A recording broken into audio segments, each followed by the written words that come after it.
화제의 뉴스를 골라 과학 기자의 시선으로 분석하는 과학 본색 시간입니다. 네, 오늘은 이동훈 기자와 함께하겠습니다. 안녕하세요. 어서 오세요. 네, 어떤 이야기를 나눠볼까요? 네, 며칠 전부터 계속해서 이 한빛 1호기가 수동 정지한 이 사고에 대해서 여러 가지 보도들이 나오고 있습니다. 예. 네. 지금은 특별사법경찰이 투입이 되면서 본격적으로 조사가 진행 중인데요. 이번 시간에 한번 정리를 해볼까 합니다. 예.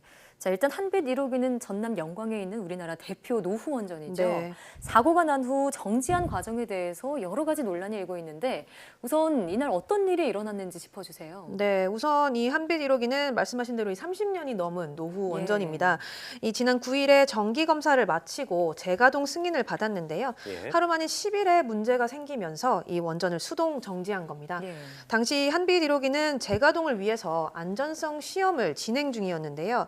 테스트 중에는 이 원전 출력을 5% 아래로 유지를 해야 합니다. 그런데 갑자기 출력이 18%까지 올라가는 일이 발생을 했고요. 이후에 이런 사실이 확인이 되면서 결국은 수동 정지하게 된 거죠. 네. 네, 뭐 원전 출력 5%, 18% 사실 잘 모르시는 분들이 많을 것 같아요. 네. 원전 출력이 18%까지 올라갔다는 것은 어떤 걸 의미하나요? 네, 우선 이 원자력이라는 게 엄청난 에너지를 가졌잖아요. 네. 그래서 이걸 제어를 해가면서 일정 수준의 출력을 우리가 내야 합니다. 예. 예. 이때 필요한 게 제어봉인데요. 제어봉은 많이들 들어보셨을 네. 거예요. 한빛 1호기에는 모두 24개의 제어봉이 있습니다. 이 제어봉들의 위치를 조절을 해가면서 이 출력을 조절을 하는 거죠. 아마 여러 보도에서 0스텝이다, 예. 100스텝이다 이런 이야기 들어보셨을 텐데요. 예. 이게 제어봉의 위치를 말하는 겁니다. 제어봉을 완전히 집어 넣었을 때부터 이 위로 뽑아 올렸을 때까지의 위치를 얘기를 하는 건데요. 예. 이 제어봉들은 한쪽이 움직이면 다른 쪽도 같이 움직여서 정렬을 맞춰줘야 됩니다. 예. 한빛 1호기는 24개 중에 8개를 이용을 해서 이 제어봉을 조절을 하는데 이 가운데 제어봉 사이에서 편차가 크게 발생을 한 겁니다. 그러면 예. 이제 다시 정렬을 비슷하게 맞춰줘야겠죠. 예. 이때 이 정렬 기준을 어디로 두느냐 이걸 결정을 하기 위해서는 계산을 해야 됩니다. 네. 그러니까 이 제어봉들을 일정 스텝에 두고서 정렬을 하게 될 경우에 이게 출력이 그럼 얼마나 될 것인가 이 부분을 예측을 하는 건데 당시 한빛 1호기는 100스텝이라는 예. 기준을 잡고 이 위치에 이제 정렬을 하기로 합니다. 네. 그리고 이 계산을 해봤더니 이렇게 100스텝으로 제어봉을 정렬을 하더라도 네. 출력이 5% 아래를 유지를 할 것이다 이렇게 본 거죠. 예. 그런데 실제로 이 제어봉을 조절을 했더니 이 어. 갑자기 18%의 출력이 나온 겁니다. 예. 자, 그러니까 일종의 브레이크 역할을 하는 제어봉의 조작 네. 실수로 제한치 3배가 넘는 출력이 나온 건데요. 네. 이게 기계적인 결함인가요? 아니면 계산 실수인가요? 아직까지는 지금 원인 조사가 진행 중이기 때문에 정확하게 얘기를 할 수는 없지만 예. 이 예측값을 잘못 계산한 건 사실상 이 운영자 측의 실수라고 봐야 됩니다. 아. 이거는 운영자 측에서도 인정을 하는 인정을 부분이고요. 네. 그럼 당시에는 대처가 어떻게 이루어졌나요? 우선은 출력이 갑자기 기준치를 넘으니까 네. 이 출력을 다시 0%로 바로 내렸습니다. 예. 예. 여기에 대해서도 논란이 조금 있는데요. 이 원전 출력이 0이라는 것은 이 원전을 가동할 준비가 된 상태이거든요. 네. 완전히 정지를 한 건 아닙니다. 아. 그러니까 핵 분열이 완전히 멈춘 상태가 아니고 우리가 보통 임계 상태라고 하는 이 가동 준비 상태가 되는 겁니다. 그러니까 이 정지를 한 건 아니다 이렇게 보고 있습니다. 네. 그러니까 정지시킨 건 아니다 이런 네, 얘기네요. 그렇죠. 이 규정상이 출력 5%를 넘으면 예. 사실은 원자로를 정지를 해야 됩니다. 그게 규정이고요. 그렇습니다. 네. 그런데 당시 현장의 정비원이 이 규정을 제대로 인지를 못했던 거죠. 예. 그럼 이 정비원이 그 면허에 대한 얘기가 좀 나오고 있던데 네네. 그 면허가 없는 정지원이 그 정비원이 제어봉을 움직였기 때문에 이게 문제가 됐던 건가요? 네, 사실 이 제어봉 시험 과정에 있어서는 면허가 없는 정비원이 조작을 할 수가 있습니다. 네. 예. 그런데 이때 반드시 그 옆에 지시를 내리는 사람이 있어야 되는데요. 이 감독관. 감독관은 네. 면허가 있어야 됩니다. 아. 그런데 이 부분이 아직 확인이 확실하게 안 된 상태고요. 네. 현재 집중적으로 조사를 하고 있는 상황이긴 합니다. 예. 자, 앞서 출력의 5%가 넘으면은 즉시 정지하는 게 규정이라고 했는데 이와 관련해서 시민단체가 지적한 내용을 보니까 이 조사단이 사고가 난 후 현장에 갔는데도 계속해서 가동이 됐다. 그러니까 정지를 시키지 않았다는 네. 겁니다.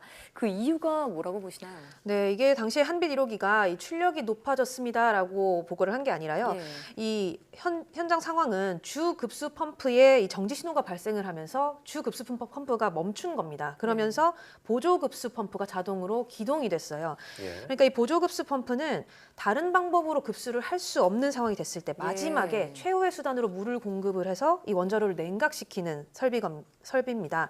네. 안전 설비의 일종이기 때문에 이 보조급수 펌프가 작동했다는 건 어딘가에 문제가 생겼다라는 것이죠. 예. 그러니까 이게 원안위에 보고를 해야 하는 상황이 된 거고 이 보고가 들어가면서 현장에 조사단이 파견이 됩니다.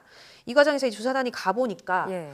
이게 아무리 봐도 이 급수 펌프 문제는 원자로 출력이 넘었기 때문인 것 같다. 이렇게 네. 확인을 하게 됐는데 여기서 이제 열 출력이 5%를 넘었느냐 안 넘었느냐에 대해서는 예. 이 한수원과 조사단의 의견이 좀 엇갈렸습니다. 의견이 있군요. 네, 이게 계산을 해서 파악을 해야 하는 거거든요. 예. 그러니까 뭐 우리가 그냥 흔히 계기판만으로 이렇게 볼 수 있는 게 아니기 때문에 계산을 해야 되는데 이 조사단은 넘었다고 봤지만 네. 한수원은 계산법이 좀 다르기 때문에 우리의 계산법으로는 안 넘은 것 같다 이렇게 예. 봤고요.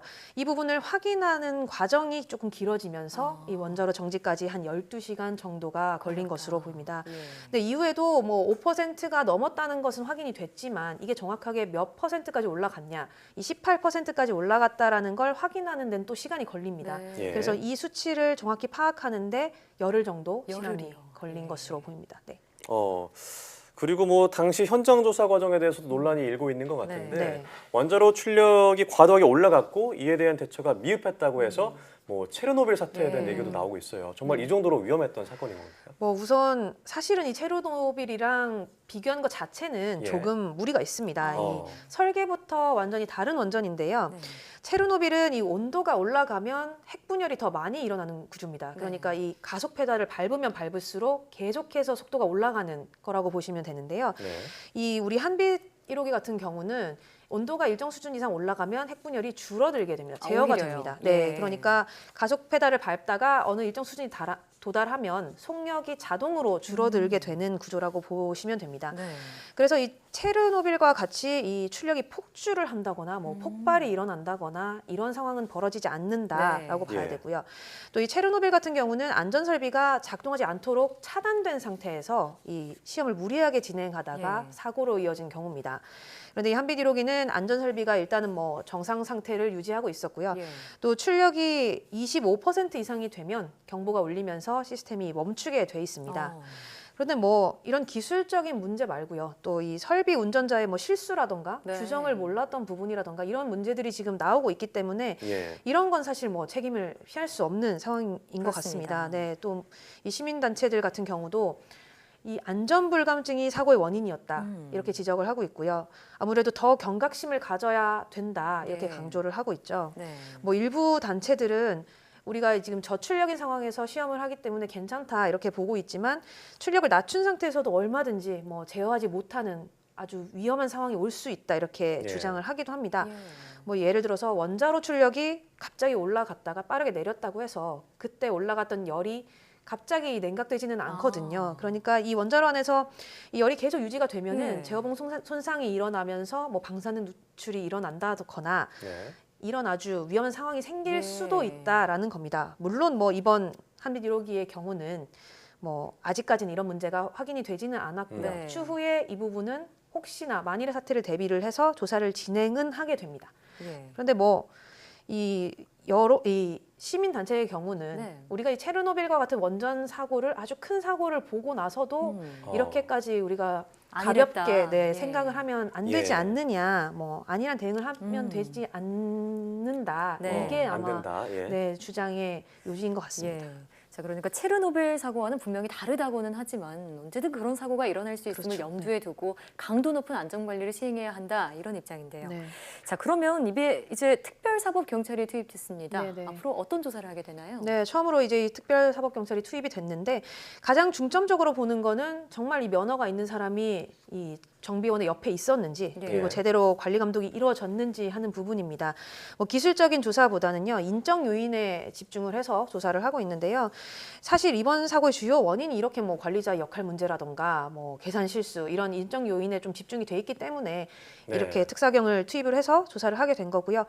아직은 굉장히 시작 단계이기 예. 때문에 조금 결과는 기다려 봐야 될 것 같습니다. 네, 그렇습니다. 뭐 주변 지역 주민들의 걱정이 아무래도 가장 클 것 같아요. 맞습니다. 네, 뭐 정확한 원인 규명 그리고 대책 마련이 빨리 이루어져야겠습니다. 오늘 말씀 고맙습니다. 잘 들었습니다.